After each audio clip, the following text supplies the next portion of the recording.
રાષ્ટ્રીય શિક્ષણ નીતિ NEP 2020 અંતર્ગત ભારતીય શિક્ષણમાં આમૂલ પરિવર્તન લાવવાનો ઉદ્દેશ્ય સાથે રજૂ કરવામાં આવી છે. આનો મુખ્ય ઉદ્દેશ્ય વિદ્યાર્થીઓ માત્ર પુસ્તક વિજ્ઞાન આપવાને બદલે આનો સર્વાંગી વિકાસ કરવાનો છે. આનંદદાયી શનિવાર જોયફુલ સેટરડે 10 બેગલેસ ડે મહત્વપૂર્ણ કાર્યક્રમ છે. એમાંથી બાળકોને પરંપરાગત અધ્યયન અધ્યાપનમાંથી મુક્તિ આપવામાં આવે છે. બાળકોનો સર્જનાત્મક શક્તિનો વિકાસની તક આપવામાં આવે છે. આ દિવસે બાળક કોઈ પણ જાતના શૈક્ષણિક ભારણ વિના આનંદ અને ઉલ્લાસ સાથે શિક્ષણ શીખી શકે છે.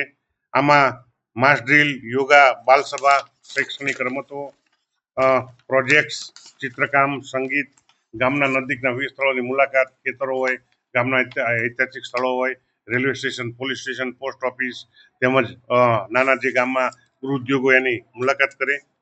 આમાં બાળકો જ્યારે વિવિધ આનંદદાયી પ્રવૃત્તિમાં વ્યસ્ત હોય ત્યારે મોબાઈલનો ઉપયોગ કરવાની ઈચ્છા થતી નથી.